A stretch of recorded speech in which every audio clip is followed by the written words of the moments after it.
How's it going, people? Welcome to this week's edition of the Locker Room right here on Top 6 Fan TV.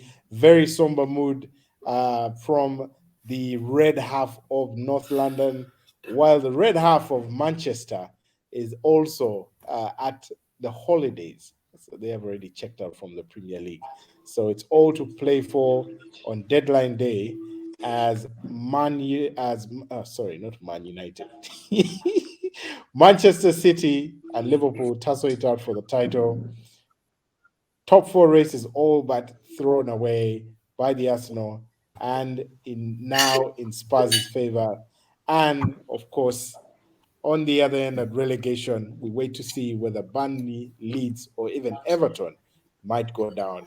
It's a full house, people. We have two somber Arsenal fans and one eagerly noisy Man United fan, and we'll get into the banter right after this.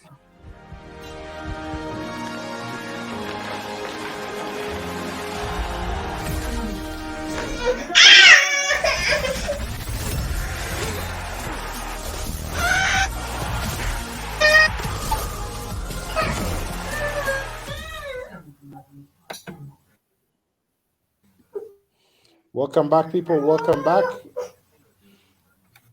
And like I mentioned, somber mood and the red half of North London. And that is the main point, one of the main highlights today. Arsenal capitulating in their do or die game. And, I'll let the gentleman wade into it. We welcome Musem, Man United fan, as always. Welcome. Simon, Arsenal fan. Yeah, welcome. Simon, Arsenal fan. What's up, guys? Good to see you. As you can see, no Arsenal fan is wearing their jersey today. Acram as well, deciding to wear, is that a police traffic officer's vest or something like that? But it's all good. Oh, back to Barcelona, I can see, man. and boys, if you are a regular of the show, you will realize in my background the jersey is no more. We are all aggravated Arsenal fans right here. But we're excited to be here. But jumping into the results from the weekend, and of course, Arsenal being Man United's favorite banter dish. So Musem has been smiling since the day before yesterday. But we'll get right into it, starting with the most recent results. I mean, Musem, Spurs winning 1-0 at Burnley, hard fought penalty, securing the result, most of all, securing the result that took them above Arsenal. The following day, Arsenal, knowing what was at stake, goes to Newcastle and loses, capitulates, 2-0. What went wrong for you, Musem, before I give it to the noisy Arsenal bunch? Well, guys, welcome to the party of disappointments. We're glad to have you guys in this corner. But of course, you must say that Conte is doing wonders at that place, because we know Spurs to be the ultimate bottler of all, results. And you can see they almost actually put that into one of their, record stats of bottling results. If it wasn't for Conte and I think instilling that kind of mentality, there's a possibility Spurs could have bottled that Burnley game. So we can now say for Conte is the difference. I think before the show started, we were talking about the character in the Arsenal camp. You guys have done everything right until the point when you need the results. That has to do with character all the way. It's those mental players who step up to the plate when it matters the most. With the Didier Drogbas of this world, such players, Vieira, Thierry, those hardcore players. It doesn't matter whether they play Roy Keane, those players where they show up. Yeah. So Arsenal has done everything well, but you can see the character in that dressing room. next season you will have to sign about 3-4 players, experienced and can get you over that line. You can play 30 games properly, and those last 8 games could cost you so much at the business end. So I think that's where it boiled down to. For me, on my side, I'm happy that we shall be together in Thursday night football. So welcome. Simon, over to you. What do you have to say? Simon is an Arteta sympathizer, and Acram No, I'm is not. itching. I've actually never been a sympathizer at all. Okay. Well, I see you wearing an Ajax jersey, so I hope you're not a Ten Hag sympathizer. You're welcome. No, I actually wanted Ten Hag at Arsenal. It hurts me so much. United have gotten him, and he won't fit their style of play.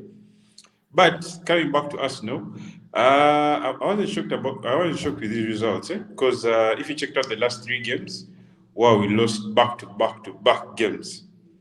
It was a shame. This is coming from our January. We went with the Wenger mantra of not signing players in January. We had a chance of getting Kulveski. We had a chance of getting Bruno Gomes.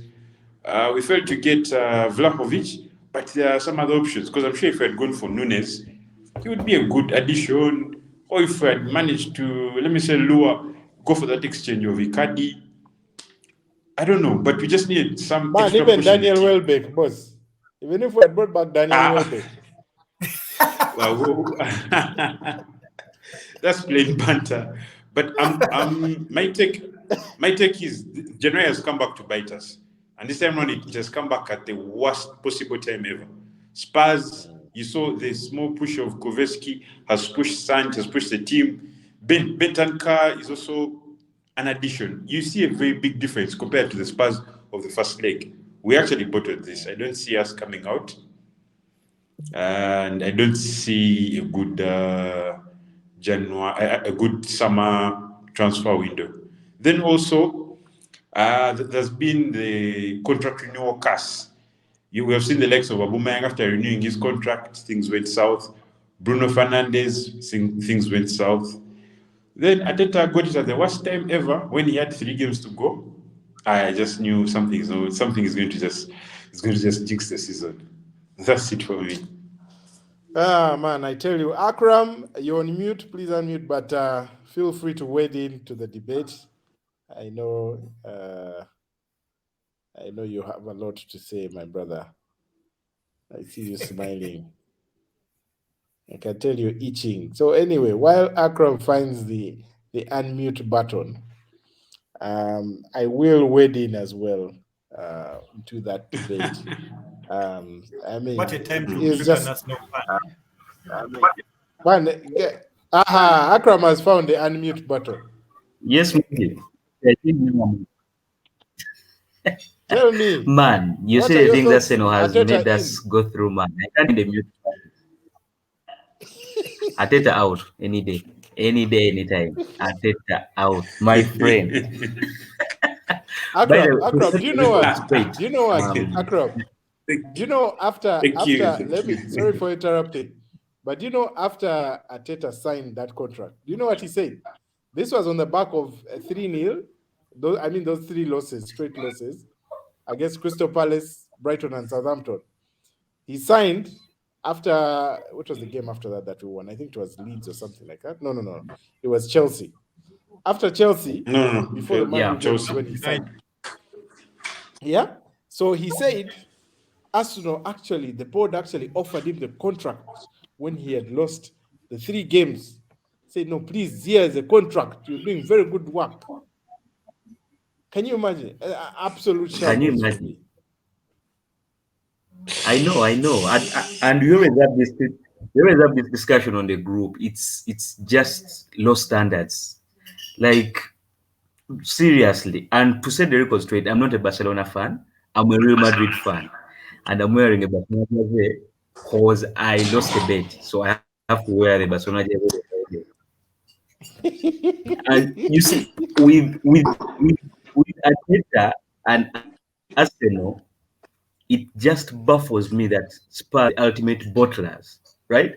We have made them look like prime Madrid or prime Barcelona chasing for top four.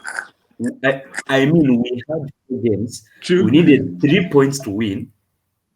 1 win in 4 games to secure top four, and we bottled, my friend. What else can I say? I'm Arteta out any day, anytime. Like, it's just standards have been flushed down the drain, and I don't think we are going to recover from this. Like for the next at least 5, 6, 7 years.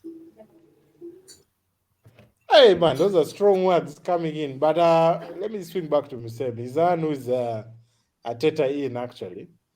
I don't know whether he's revenging for us singing Ole Ole in throughout the beginning of the season and the past 2 seasons. But I mean, for me, Musem, the script, I mean, the narrative is there. The youngest squad in the Premier League, with the most inexperienced manager in the Premier League, the most inexperienced technical director in the Premier League, with a CEO who has never been a CEO for any other club. And of course, don't get me started with the owners who have never owned a football club. Rotten from the top, man. Inexperienced from the top to the bottom. Commendable work that they have done so far. Commendable. I mean, I'll give them that, but I do not accept this argument that, at the beginning of the season, after losing the first 3 games, all we wanted to do was get Europa League. Rubbish. When opportunity presents itself, you seize that opportunity. And for me, I remember having that feeling on 31st January when the window closed. I was waiting for a deadline signing. Signings. There was no signings. Instead, what happened? And imagine this was the African Cup of Nations, where we had no El Neni. I think Xhaka was injured. We only had like Lokonga, right? And I mean, it was, our midfield was thin. We were worried about our defense. What happens? Callum Chambers and Ainsley Maitland Niles. Callum Chambers then that hit me out of the blue. Sold. Ainsley, loaned. No replacement coming in, by the way. Midfield, nothing. Bruno Guimaraes, this guy in what was his name? The guy at Juventus, Arthur, nothing. Okay, nothing came through. Vlahovic. Striking, Vlahovic. It was what were we calling it? Daily Dusan. It was like daily food, man. But daily morning, daily Dusan for breakfast. Vlahovic moves from his compound to his car. Arsenal move closer. Every day. From the car, he puts on the indicator. Arsenal move closer. The whole month, daily Dusan. And the signals were clear. What happened? Juventus. No backup comes in. We decide to go with Eddie and Lacazette. So, I mean, inexperience, poor transfer business. Yes, they did well. They held their own and they have potential. I don't agree. I think I'll not agree with Acram that it's the end of the world. They won't recover from this.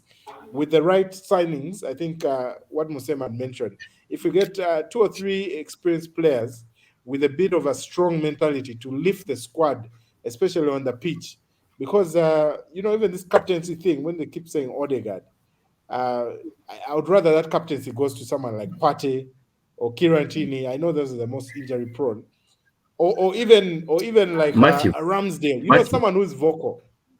But anyway. Mathew, sorry to interrupt you, but where I say that this is the end of the world is that we have owners who are so comfortable with this. Like, they are comfortable. They don't seem like they want to correct this. Like, the standards have been lowered that they even have that narrative of, we have the youngest squad. We need to, like, let's just understand. They couldn't make top 4. Like, they are comfortable, and we have a bunch of fans. That's the most annoying part, is that we have a fan base that is so comfortable with this. Like, they are creating excuses after excuses. We lost the first 3 games. I mean, we were the last people on the table, so we should be happy having 5th or 6th. After all, 6th was not the target. All we needed was to be top 7 or top 8. That kind of rubbish. You can actually Think about it, and oh my God, it's just baffling. And I'm telling you this, and you will actually remember this. We are going to suffer for the next, I think, at least 6 years because of what happened this season. Trust me. You offer a guy a contract, right? You offer a guy a contract. We have 4 games to secure top four. It's like you just show them that top four is not really important. Let's just give you a contract, whether you bottle it or not. Let's just give it to you. What did you expect? And indeed, he bottled it. Matthew, can I Hopeless come guy. in? Yeah. Go ahead. I don't know. Anyway, banter aside, I think Arsenal had overachieved this season. I don't know how you guys see it, because for you guys to make top four this season, trust me, was going to be an overachievement, and you can still make it. I think we've had this talk even before the show started. You can still make top four, because Spurs can bottle Norwich game and you guys are in. You would have overachieved. That one, I don't even know how you guys can take that to heart, but you've overachieved this season. And that should be in comparison to teams like Mathew, teams like Chelsea that have massively underachieved. So I don't know. You guys should take heart. I know you still have that old mentality of Wenger and Ferguson days where we were the top boys. We are no longer the top boys. We've done so many mistakes, especially in the back management. The football owners that we have do not care about football like back in the day. So those are the repercussions. You have to go through it, and it might even take another decade for these two clubs to actually ever get back to that force where you're doing things right. The game has changed, whereby so many things have to change, especially in the back. And if everything falls in place in the back, then you have to sign the right managers, you have to give players the right contracts. These Americans have a lot of hype. It's about numbers and money. People are given contracts that do not, correlate with how they are performing, but they are pulling in some kind of numbers from wherever, sales and wherever. So, I believe Arsenal has overachieved. Banter aside, you guys have overachieved. Your only worry should be that next season you're going to be in Europe and you're going to be playing more games than you've been playing this season. That in itself can come with its responsibilities. I think, Mathew, we talked. You will travel on Thursday, play some team in Europe, wherever, come back on Sunday and have to play Brighton at home. And these guys are flowing, So if you don't have the character, if you don't have the players to stand these games, that's where your undoing might be. But for this season, top four would have been an overachievement. That's my take. Well, if we missed it this season with more games next season, trust me, I don't think we're going to. I don't think we're getting top four next season. Of course, the it will be teams hard. that have underperformed. Yeah, Manu might be Chelsea. Manu will definitely be more. Newcastle might pull out all the stops. It's going to be tough. It becomes tough. Newcastle will be the new West Ham. Simon, let me give you a chance to chip in into that, to react to Musem. Yeah.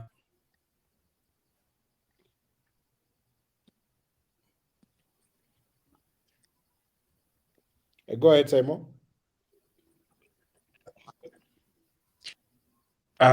What I would say, somehow Musem is right, somehow I think is wrong. Because this is we have achieved, we're going to achieve Europe, which is going to be harder. Yeah, we're going to achieve Europe, which is going to be harder. Because this season we didn't have anything to play for. We were knocked out of Capital One Cup earlier. We were knocked out of FA earlier. So we had all the chance, all the time to focus on one thing, securing top four. And if we don't secure top four, first of all, it's going to mess us with the whole summer transfer. We won't get the best players, or we won't get the players which the coach wants. You get? So we're going to suffer more. Newcastle is going to invest more. That is competition, and they're actually looking better. Spurs is looking better. If you look at United, they've gotten a very, very, very wonderful coach. He's actually the same. He's actually the guy I wanted at Arsenal, because right now we have everything that he needs: the young kids, the talent, then maybe just adding in one or two few players. So Mani has actually gotten the best buy for now. Arsenal, Ateta out. Ateta out. We had the chance of capitalizing this in, like Mathew just said, we had a chance to capitalize this during January by bringing in a few signings, and we failed. And we have failed to secure top 4. So how have we overachieved when we were knocked out of FA Cup early? We were knocked out of Capital One Cup early. And the last 7 games, we've lost. Okay, the last 8 games, we've lost how many? 5. I doubt. I don't think we've achieved anything. I doubt. There's no progress. I don't see us going anywhere. Well, let me move the attention now very briefly to Spurs. Acram, I know it's a very bitter and sour pill to swallow as Arsenal fans to be. Mathew, that's my reaction for now. No worries, thanks. What are your thoughts, Acram, on Spurs generally? I mean, since Conte came in, we saw some shoots. There were still 1 or 2 occasions where they did a Spursy. Because to be honest, we were only in this position of contending for the 4th spot because they blew they lost a game or something like that. You know, after us can losing you hear 3 me? games, then they lost. Yes, I know we can hear you. So Okay. Acram, what are your thoughts? What are your thoughts on Spurs? Really? Yeah, Mathew, Spurs, like we always say, they are the ultimate bottlers. They will always bottle anything.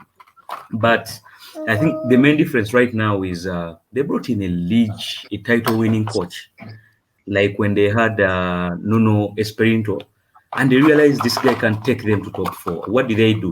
They sacked him after 8 games. 8 games, they sacked him, and they brought who?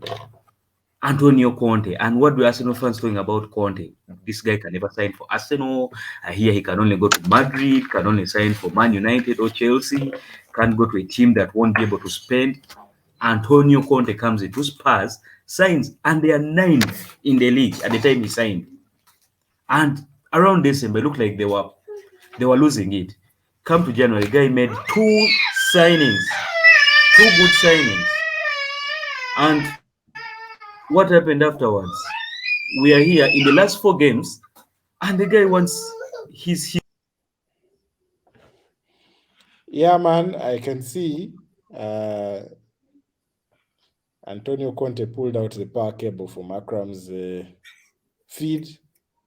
So there's torture going on all over. But I think, Musem, it's only fair to move on from Arsenal because we have seen what's going to happen. I mean, what happened. And I think it's fair to say Arsenal are definitely out of it. I don't see Spurs losing because even a draw won't be enough for Arsenal. Arsenal have to win. I still think and Spurs have to lose. There's still a lot to play for on the final day. There will be some shocks, trust me. If anything, I think the team that is at risk of having the biggest shock is Manchester City. Because Aston Villa is no pushover. You never know which Aston Villa is going to show up. Of course, Manchester City drawing 2-2 with West Ham at Upton Park. A very charged atmosphere at Upton Park. The fans were buzzing. Mark Noble's last game, their captain for the last 18 years, given them 18 years of service. So it was an emotional affair. And in true fashion, West Ham seized the emotion and seized the spirit and seized the event. And when it raced into a 2-0 lead from Jared Bowen, who I think is a fantastic player. City, of course, coming back into it and almost winning it, only for Riyad Mahrez to miss a penalty towards the end. But what was your view on that game? Do you think City have opened the door wide open for Liverpool? They're still ahead by a point. There's a small camoli open. Yes. For Liverpool, because you've seen the team they've put out today. He's put out a very weekend side. Of course, he's going to get the result against the Saints. But I think that game over the weekend, that's no easy game for City. They've always had some tough games against West Ham. But you still have to wonder how City failing to go over the line when it matters the most. Pep, for all his brilliance, we are seeing him also becoming a bottler of major events. Champions League, it's like they've not gotten out of that Champions League. Of course, they won 2 games in a row, 5-0, I think 4-0, something like that. But when it matters, every looks like every coach or player has their Achilles heel. You just can't understand how City keep bottling Champions League games. But on the final day, I believe there will be some major shocks here and there. But you want to believe that City will go over the line. As a Man U fan, you're just confused. Do you want Liverpool to win it or Man City? But of course, you'd rather Man City because Man City has no fans. No one to be in your inbox and batter you all weekend. So, my friend, I Man City have some fans. I will say I have been. They have like 1 out of million. No, I think let me plead for the citizens because I respect them quite a bit. I was ushered into a citizens group, so 81 participants I can see. So 80 fans out there, including our dear Bonnie. Our dear Bonnie, who usually those guys have crossed from United. I wish one of them could react to that. Or Arsenal. Yes, or Arsenal, wherever, because I'm sure some of them crossed from Arsenal after that 8-2. They must have crossed from somewhere, really. We're not talking many years later, we ate too much, and we're still eating too much. Huh? Yeah. Well, some people can take it, some people can't. You can't fault them. But Musem, do you think they will? Do you think they'll falter on the last day against Aston Villa? Steven Gerrard on his day can be a problem. And remember, no, Steven G will give everything for his former club, but I think City will cross the line. It might be close, but they will cross it. Okay, interesting. Simon, your take on Man City?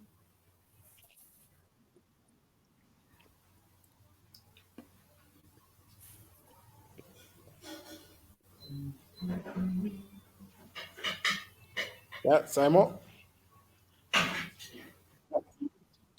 I smell a treble for Liverpool. I feel like Liverpool may bottle it at the end of the season. Man City may bottle it at the end of the season. That would be quite something. That would be. The man just wants to shake tables. I just see him just shaking tables for the sake. Acram, your take? Absolutely no chance. Man City is taking this league title. It's going to be a very comfortable win. Very comfortable. And Liverpool has just conceded a goal right now, by the way. Southampton is leading 1-0. So Liverpool could be bottling it right now. Oh my goodness. Okay, that's a spanner in the works. That's a spanner in the works with the team they have. So they're trying to. Klopp is trying to protect his players for the Champions League final. He has seen. To be honest, he saw Virgil van Dijk and Salah go off injured in the FA Cup final. So he's now worried. He's like, now if I put money out there, if I put Luis, you can't afford to lose any more players. Exactly. So the only bet that he can take is Alisson, because of course non-contact for him. Okay, so let's see what happens in the Liverpool game. That is, that's ongoing at the moment. But moving further down, top 4, I think we're all in consensus that Spurs is 100% likely to win that one. Moving down to the relegation dogfight, guys, very interesting right there. Watford and Norwich already relegated. Burnley in the relegation zone. But with 2 games in hand. I believe they have a game, I think, is it tomorrow or something like that, with Everton as well. But Burnley on 34 points, 36 games played. Leeds 1 point above on 37 points. Sorry, 37 games played, 35 points.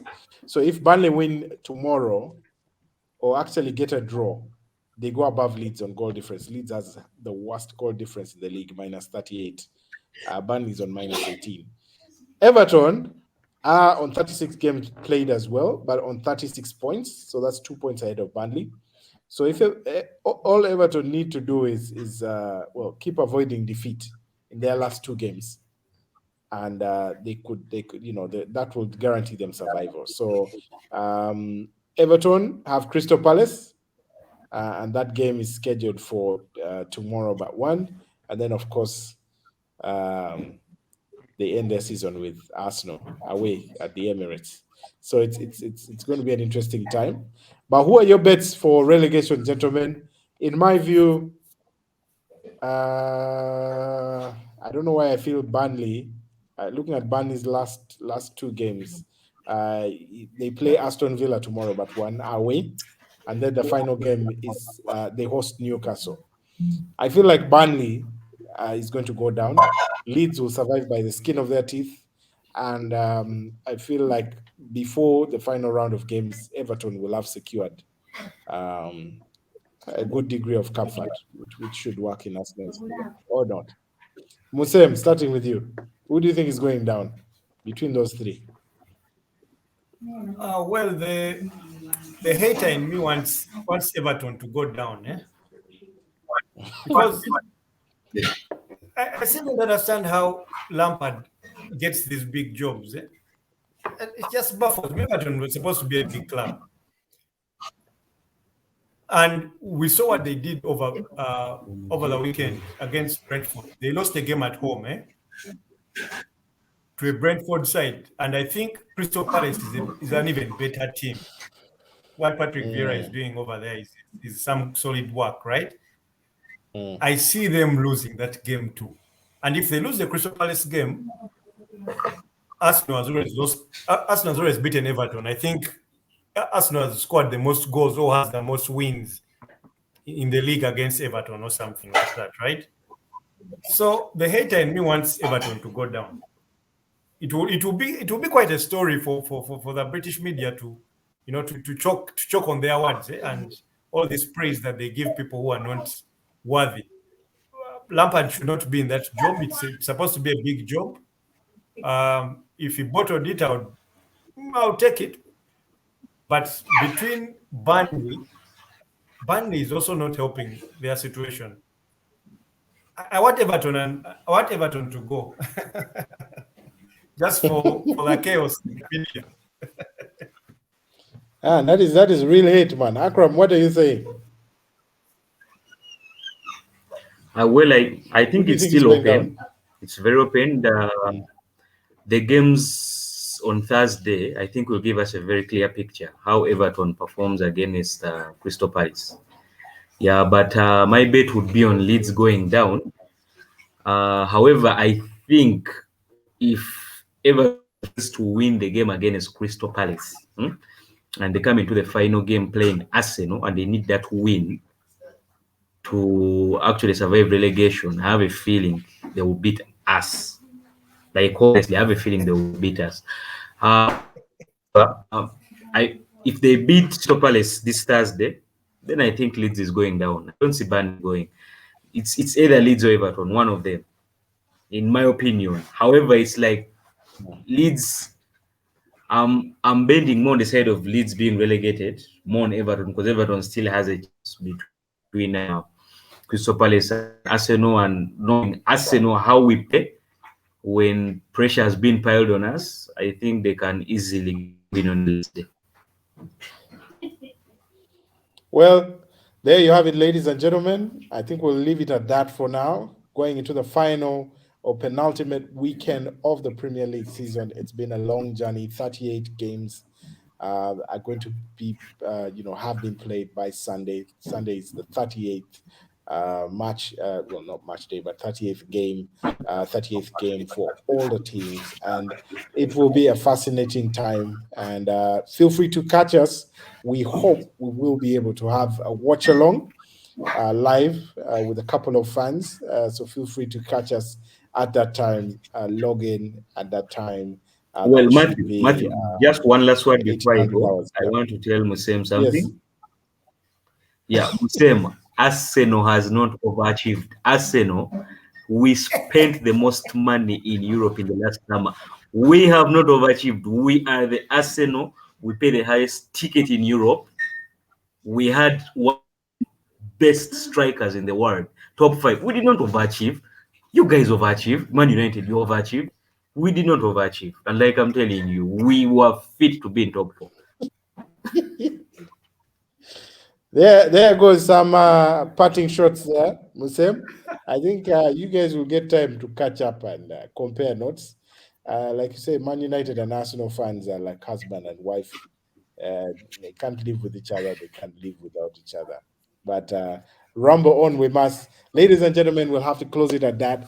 Thank you for joining us on the show. Feel free to hit the like button, subscribe, hit the notification bell, and we will be back here next week, same time, same place. Bye bye, and take care.